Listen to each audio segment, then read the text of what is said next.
जी दोस्तों, आज हम सीखते हैं ये बैकहो लोडर के बारे में। ये देखिए, ये बैकहो लोडर है, ये इसकी है चेकलिस्ट। इसमें हम सेफ्टी के रिगार्डिंग चीज़ें देखेंगे, क्या क्या हम चीज़ें जो चेकलिस्ट में लिखी जाती हैं। तो सबसे पहले जो है लोकेशन आ जाती है कि आपके काम की कौन सी लोकेशन है। उसके बाद इक्विपमेंट का प्लेट नंबर और ड्यूरेशन डेट। नॉर्मली जो ये बड़े इक्विपमेंट्स होते हैं इनकी वीकली 1 वीक की चेकलिस्ट जो है वो प्रिपेयर होती है।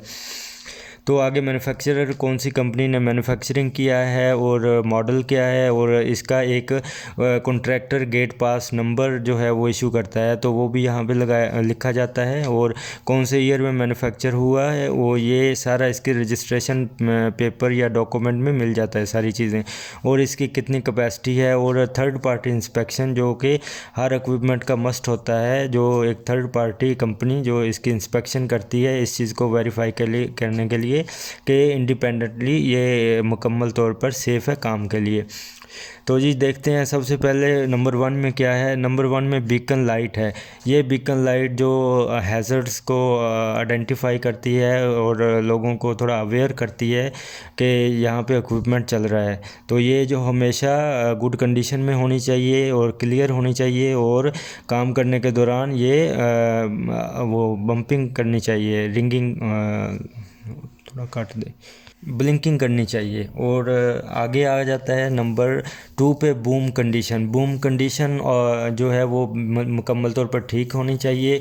ऑयल वगैरह, ग्रीस वगैरह सारी लगी होनी चाहिए ताकि ये अच्छे तरीके से परफॉर्म कर सके।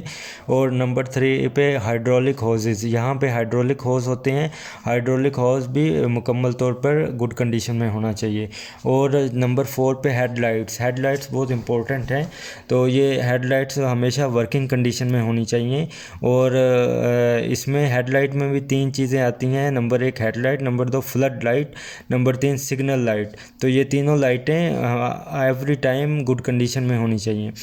और नंबर 5 पे side mirror, side view mirror, जो कि ड्राइवर को या ऑपरेटर को विज़न में व्यू क्लियर करने में मददगार साबित होते हैं। तो ये भी हमेशा साफ में और लगे हुए होने चाहिए।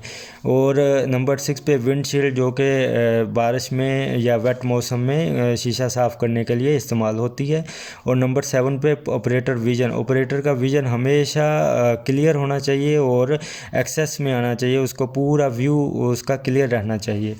और इसी तरह नंबर 8 पे हाइड्रोलिक सिलेंडर आ जाता है। हाइड्रोलिक सिलेंडर भी गुड कंडीशन में होना चाहिए। और नंबर 9 पे bucket pin connection bucket pin connection, जो कि ये यहाँ पे होता है बकेट पिन का कनेक्शन, इसको भी इंस्पेक्टेड होना चाहिए। और जो भी सेफ्टी ऑफिसर है, फोरमैन है या ऑपरेटर है, या इसको टाइम टू टाइम इंस्पेक्शन करते रहना चाहिए। और नंबर 10 पे बकेट कंडीशन। बकेट कंडीशन भी ये रस्ट नहीं होने चाहिए, कहीं पे डैमेज नहीं होनी चाहिए। और नंबर 11 पे टायर के थ्रेड। ये बहुत इंपॉर्टेंट है कि टायर के थ्रेड जो हैं जो है गुड कंडीशन में हो और कटे फटे ना हो या डैमेज ना हो। और नंबर 12 पे रेल एंड एक्सेस। जो इसका ये देखें, ये रेलिंग है, एक्सेस है, तो जो भी ऑपरेटर जब भी ऑपरेटिंग करने इसके अंदर जाएगा तो उसको प्रॉपर एक्सेस मिलनी चाहिए। रेलिंग और एक्सेस जो है वो प्रॉपर लगे होने चाहिए। समटाइम ये होता है कि 1-2 एक्सेस का स्टेप नहीं होता, तो ये आपने इंश्योर करना है कि वो ऑपरेटर कहीं पे ट्रिपिंग हैज़र्ड में आके अपना नुकसान या इंजरी ना कर बैठे। और नंबर 13 पे व्हील असेंबली। व्हील की असेंबली बहुत इंपॉर्टेंट है, ये भी विजुअली इंस्पेक्ट की जा सकती है। नंबर 14 पे इंस्पेक्शन स्टिकर मैनेजमेंट कार्ड।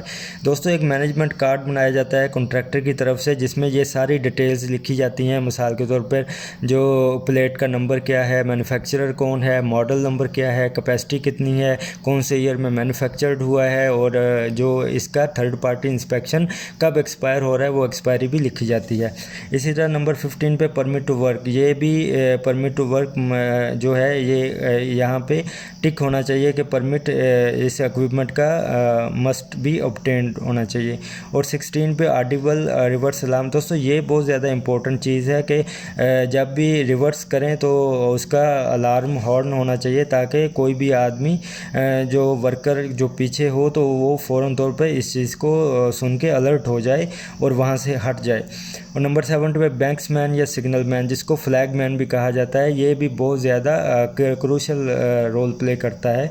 और नंबर 18 पे सीट बेल्ट, जो आपका उसका सीट बेल्ट ऑपरेटर का होता है, वो भी लगा होना चाहिए। 19 पे फायर एक्सटिंग्विशर आ जाता है। फायर एक्सटिंग्विशर भी गुड कंडीशन में, वैलिड और प्रेशराइज्ड होना चाहिए और इंस्पेक्टेड होना चाहिए, कलर कोडेड होना चाहिए। और नंबर 12 पे ऑयल लीकेज में, मतलब कहीं भी कोई भी ऑयल लीकेज नहीं होनी चाहिए। जब भी ऑपरेटर डेली इसको इंस्पेक्ट करता है तो ये चीज़ मस्ट भी इंश्योर करनी चाहिए। और नंबर 21 पे एयर कंडीशनिंग यूनिट, वो ऑपरेटर के ईज़ के लिए कि वो कंफर्ट हालत में ऑपरेट कर सके, इवन के वेट कंडीशन में या गर्मी में या ह्यूमिडिटी में वो परफॉर्म अच्छे तरीके से कर सके, तो एयर कंडीशनिंग भी चलती रहनी, उसको ये मस्ट भी गुड कंडीशन होना चाहिए। 22 में battery connection and cleaning, battery connection secure होने चाहिए और क्लीन होने चाहिए। इसी तरह इग्निशन की या इग्निशन की भी गुड कंडीशन में हो। और नंबर 24 पे पी वास और RVCCS, ये दोनों चीज़ें बहुत इंपॉर्टेंट है। इंशाल्लाह ताला दूसरी किसी वीडियो में हम इसको मुकम्मल तौर पे डिस्कस करेंगे, इसके लिए अलहदा जो है वीडियो बनाएंगे। और आगे चलते हैं। ऑपरेटर, यहाँ पे ऑपरेटर साइन करेगा, यहाँ पे कंस्ट्रक्शन टीम की तरफ से कोई रिप्रेजेंटेटिव साइन करेगा, यहाँ पे सेफ्टी ऑफिसर साइन करेगा। अच्छा दोस्तों, ये इसका दूसरा पेज है जिसमें यही सारी चीज़ें लिखी हुई हैं। और मल्टी लैंग्वेजेस होने की वजह से ये आप देख सकते हैं, हिंदी लैंग्वेज में, बंगला लैंग्वेज में, उर्दू लैंग्वेज में, क्योंकि गल्फ़ में डिफरेंट नेशनलिटीज़ काम करती हैं तो मल्टी लैंग्वेजेस में, क्योंकि ऑपरेटर समटाइम ज़्यादा पढ़े लिखे नहीं होते तो नेटिव लैंग्वेज में ये चीज़ें लिखी जाती हैं। जी, ये फिर इक्विपमेंट नंबर, इसके बाद ये जो आपको पहले बताया था कि ये 7 दिनों के लिए बनती है, सैटरडे, संडे, मंडे, ट्यूसडे, ये सारे दिनों की फिर टिक मार्क होती है। उसके बाद फिर ऑपरेटर अपना इधर नाम लिखता है और फिर वेरिफिकेशन के लिए सिग्नेचर करता है कि उसने थारोली इंस्पेक्ट कर दिया है। इसके बाद कंस्ट्रक्शन टीम की तरफ से कोई रिप्रेजेंटेटिव, फोरमैन हो सकता है, सुपरवाइज़र हो सकता है, वो भी इस चीज़ को इंश्योर करता है कि उसने थारोली इंस्पेक्ट कर लिया। उसके बाद सेफ्टी ऑफिसर या सेफ्टी रिप्रेजेंटेटिव अगेन इसको थारोली इंस्पेक्ट करता है, इस चीज़ को वेरीफाई करने के लिए कि कोई भी चीज़ मिस ना हो जाए या कहीं भी कोई भी आइटम जो कि किसी इंसिडेंट का बाइस बन सकती है, वो गुड कंडीशन में होनी चाहिए हमेशा।